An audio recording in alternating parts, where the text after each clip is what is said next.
मैं आशुतोष कुमार श्रीवास्तव, प्रवक्ता डाइट, आज सभी के समक्ष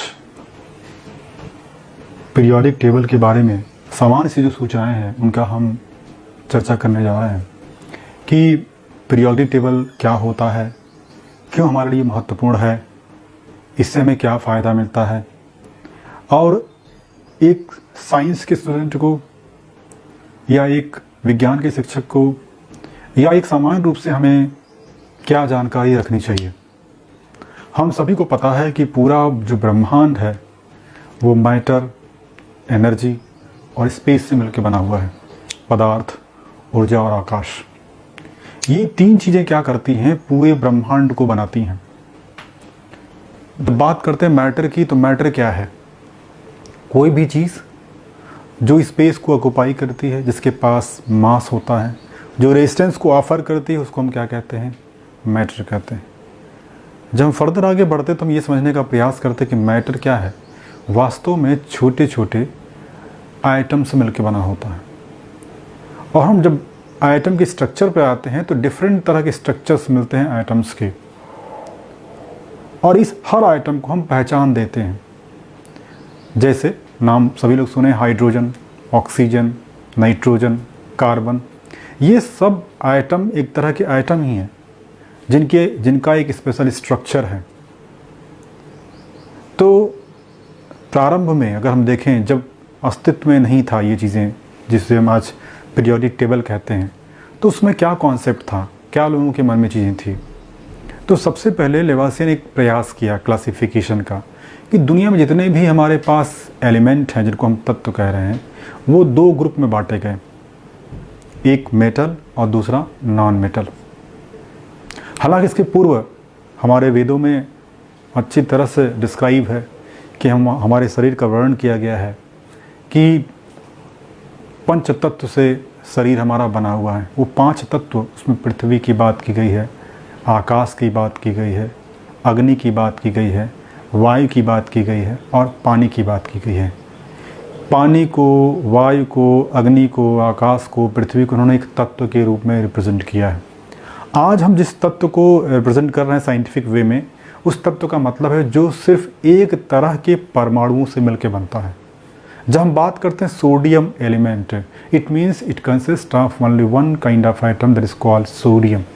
अगर उसमें कोई और एलिमेंट आ गया, कोई दूसरी तरह का आइटम का इंट्रेंस हो गया, तो फिर वो सिर्फ एलिमेंट नहीं रह जाएगा, वो कंपाउंड हो सकता है, वो डिफरेंट तरह का मॉलिक्यूल बन सकता है। लेकिन हम जिसकी बात करने जा रहे हैं वो तत्व की। और क्लासिफिकेशन जब आवश्यकता हुई लोगों को और रिसर्च में जब आगे बढ़े, तो फिर एक नया क्लासिफिकेशन आया, प्रयास किया डोबेराइनर ने, जिन्होंने नाम दिया ट्राइड लॉ, त्रिक नियम दिया, ट्राइड लॉ।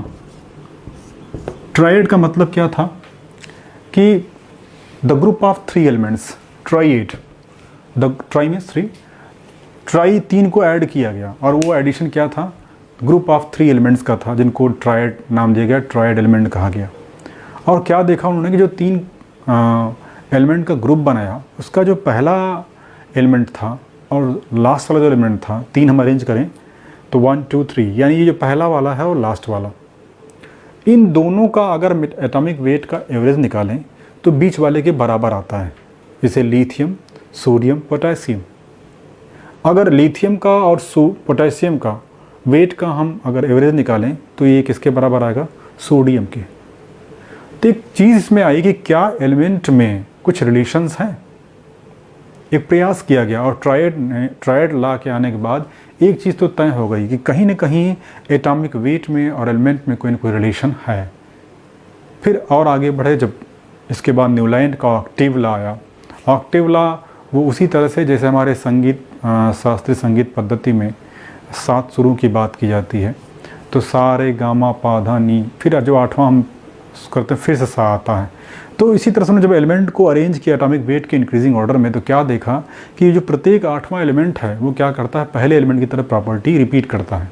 लेकिन फिर मैं एक चीज़ यहाँ कहना चाहूँगा, उसमें बहुत सारे एलिमेंट ज्ञात नहीं थे और करीब करीब 20 एलिमेंट यानी कैल्शियम तक ये सही था। जब और एलिमेंट हमारे पास आए तो मेंडलीफ ने बहुत बड़ा प्रयास किया, और मेंडलीफ को हम इसी नाते फादर ऑफ पीरियोडिक टेबल भी कहते हैं, क्योंकि उन्होंने एलिमेंट को क्लासिफिकेशन का एक नया रूप दिया और एक कॉन्सेप्ट दिया कि when we arrange the elements in their increasing order we find that there is a periodicity.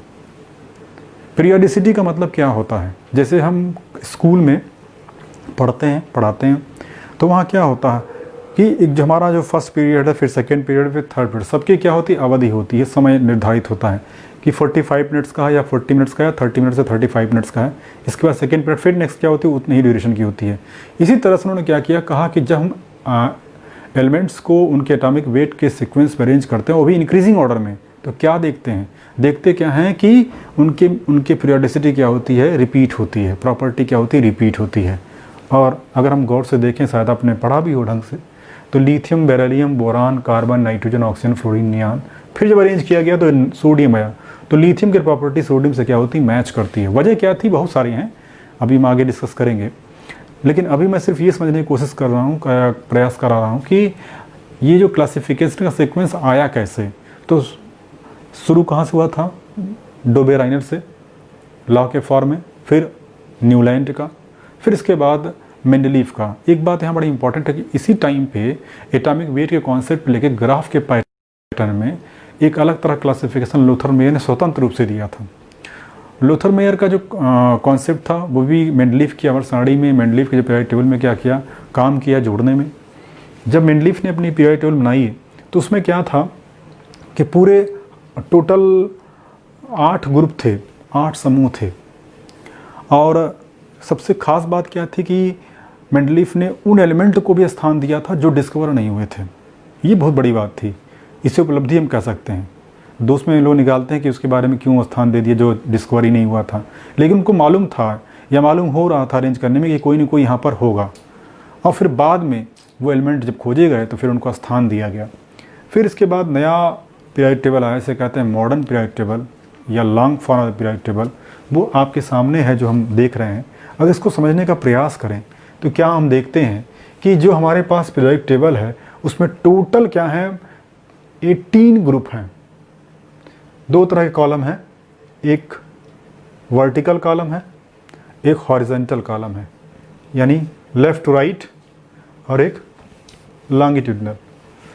तो जो वर्टिकल कॉलम है, ऊर्ध्वाधर खाने हैं, इनकी संख्या कितनी है? 18।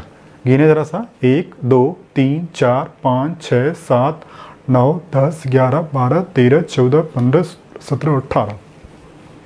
यानी पूरा जो हमारा एलिमेंट है वो 18 जो एलिमेंट हैं उनको, जो 118 हमारे एलिमेंट खोजे गए अब तक हैं, उनको क्या किया गया? वर्टिकल कॉलम में और हॉरिजॉन्टल कॉलम में अरेंज किया गया, जिसको नाम दिया गया long form of periodic table. इसकी कुछ खासियत है।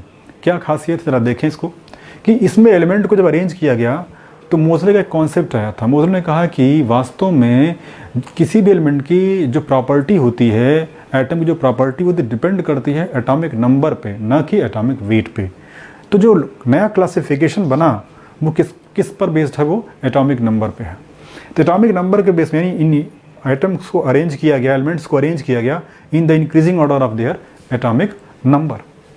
तो हम अगर बात करें पूरे पीरियोडिक टेबल की, तो उसमें जो हम बात कर रहे थे कि 18 ग्रुप हैं और 7 पीरियड हैं। तो जो पहला और दूसरा ग्रुप है ये पूरा एस ब्लॉक कहलाता है। 13 से लेके 18 तक का ये पूरा पी ब्लॉक कहलाता है।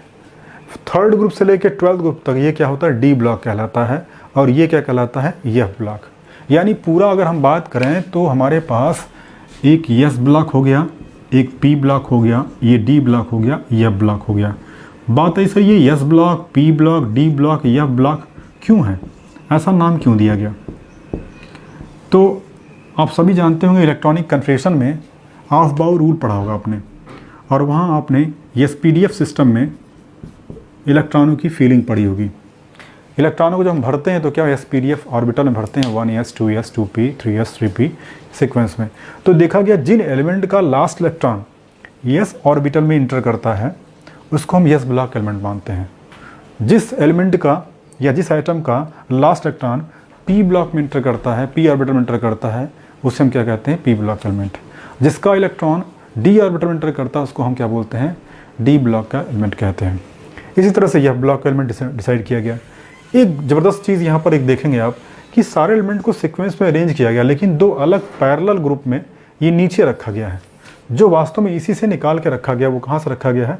बेरियम के बाद, रेडियम के बाद, बेरियम के बाद 57 से लेकर 71। वास्तव में यहाँ पर लैंथनम है और एक्टिनियम है। लैंथनम के बाद जितने एलिमेंट्स हैं 14, ये टोटल तो लैंथनम को लेकर 15 हो जाएंगे, लेकिन सीरियम टू लुटेशियम तक और थोरियम से लेकर लॉरेंसियम तक ये जो दो ग्रुप बनता है, पहले को बोलते हैं लैंथेनाइड और दूसरे को बोलते हैं एक्टिनाइड। लैंथनम के बाद बना है लैंथेनाइड और एक्टिनियम के बाद बना है एक्टिनोइड। तो इस तरह से क्या पूरे 14 एलिमेंट हमारे ये सीरीज़ में अरेंज किए गए हैं, जिन टोटल देखें 28 एलिमेंट्स। हम बात करते हैं पीरियोडिक टेबल्स की, तो हमारे जो पूरे एलिमेंट्स हैं उनको देखें तो वो क्या है, पूरे 4 ब्लॉक में अरेंज हैं। वो 4 ब्लॉक क्या है? S, P, D, F. S में कितने एलिमेंट हमारे पास हैं? एस में हमारे पास हैं 13 एलिमेंट, पी में कितने हैं 37, डी में कितने हैं 40 और एफ में कितने हैं 28। टोटल अगर हम ऐड कर दें तो 118 एलिमेंट्स हमारे पास आ जाते हैं। यानी आज हमारे पास 118 एलिमेंट्स हैं। आगे बढ़ते हैं। जो यस ब्लॉक है इसमें 2 ग्रुप है, फर्स्ट ए और सेकेंड ए। यस में क्या है? फर्स्ट ए है और सेकेंड ए है। जो फर्स्ट ए है इसको बोलते हैं अल्कली मेटल यानी क्षारीय धातु, और सेकेंड ए क्या है? अल्केलाइन अर्थ मेटल यानी क्षारीय मृदा धातु। अल्कली और अल्कलाइन अर्थ मेटल ये वास्तव में बेसिक मेटल हैं, बेसिक नेचर वाले मेटल हैं, जो जिनकी ऑक्साइड क्या करते हैं या हाइड्रोक्साइड क्या होते हैं, बेसिक नेचर के होते हैं और स्ट्रॉन्ग बेसिक बिहेवियर शो करते हैं।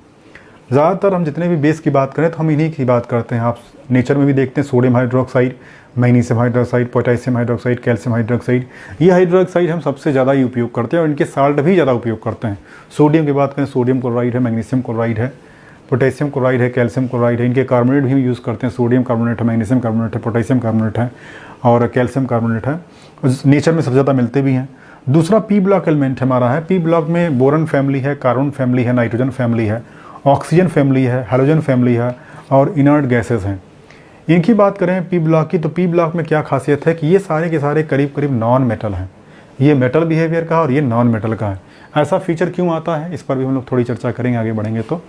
और बीच में इन दोनों के जो पूरा ग्रुप है वो ट्रांजिशन फेज का होता है। जब हम एस से पी की तरफ बढ़ते हैं तो बीच में एक ट्रांजिशन फेज आता है, इसको बोलते हैं क्या? ट्रांजिशन एलिमेंट कहते हैं। और उसमें क्या है? डी ब्लॉक के पूरे आते हैं। ये हमारा नॉन मेटालिक ग्रुप हो गया और ये हमारा ट्रांजिशन मेटल हो गया। और ये जो है लैंथेनॉइड एक्टिनोइड, इन्हें रेयर अर्थ एलिमेंट कहते हैं या इनर ट्रांजिशन एलिमेंट कहते हैं। इनर ट्रांजिशन एलिमेंट कहते हैं। इनर ट्रांजिशन एलिमेंट का मतलब क्या हुआ कि वो एलिमेंट जो कि ट्रांजिशन के मेटल्स के अंदर से निकाले गए हैं। हालांकि इस पर आज भी एक क्वेश्चन मार्क है कि वास्तव में ये इसी का पार्ट था, इसको बाहर क्यों निकाला गया। कई रीज़न हो सकते हैं अगर हम समझने का प्रयास करें तो, कि ये पूरा 14 एलिमेंट हैं। अगर 1-2 होता तो शायद उसमें सेट हम कर पाते, 14 को कैसे यहाँ हम शो कर पाएंगे। पहली चीज़ तो ये थी।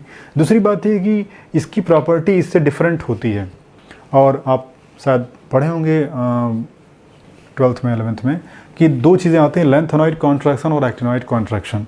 वो जो फीचर है वो क्या करता है, इनके प्रॉपर्टी में काफ़ी चेंजेस लाता है, जबकि ये फीचर इसके अंदर नहीं है। आगे बढ़ते हैं। अब इन एलिमेंट को जब हम अरेंज करते हैं इंक्रीजिंग ऑर्डर में एटॉमिक नंबर के, तो क्या हम पाते हैं कि लगातार इनके अंदर इनकी जो प्रॉपर्टीज़ हैं उनमें एक पीरियोडिसिटी होती है। अब बात करें वो प्रॉपर्टीज़ क्या हैं। वास्तव में इन प्रॉपर्टीज़ को एक नाम दिया गया है जिसे हम कहते हैं पीरियोडिक प्रॉपर्टी।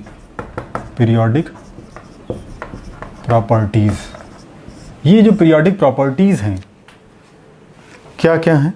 इसमें सबसे पहला इंपॉर्टेंट है एटॉमिक साइज। Atomic size. इसी तरह से दूसरे हमारे पास है इलेक्ट्रोनेगेटिविटी, इलेक्ट्रोपॉजिटिविटी,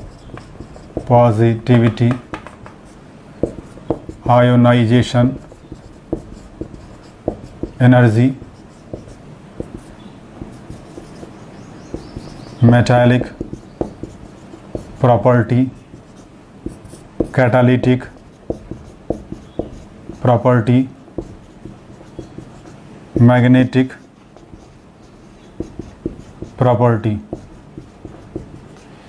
तो इतनी चीज़ें हमारे पास आती हैं जो कि एक तरह से इनको हम देखें तो ये पीरियोडिक प्रॉपर्टीज़ में आती हैं। ख़ास तौर से आपने दो चार का नाम ज़रूर सुना होगा, एक और इसमें छूट गया, इलेक्ट्रॉन अफिनिटी। इलेक्ट्रॉन अफिनिटी तो atomic size, electronegativity, electropositivity, ionisation energy, electron affinity, इस पर बहुत सारे प्रश्न भी आते हैं कंपटीशन में भी, एग्जामिनेशन में भी। तो इनको पहले समझने का प्रयास करेंगे, फिर इसके बाद हम लोग और जो प्रॉपर्टीज़ है जैसे मेटालिक, कैटालिटिक और मैग्नेटिक प्रॉपर्टीज़ की बात करेंगे। तो नेक्स्ट पार्ट में हम ये समझेंगे कि एटॉमिक साइज़ क्या होती है, आयनेशन एनर्जी क्या होती है। Thank you.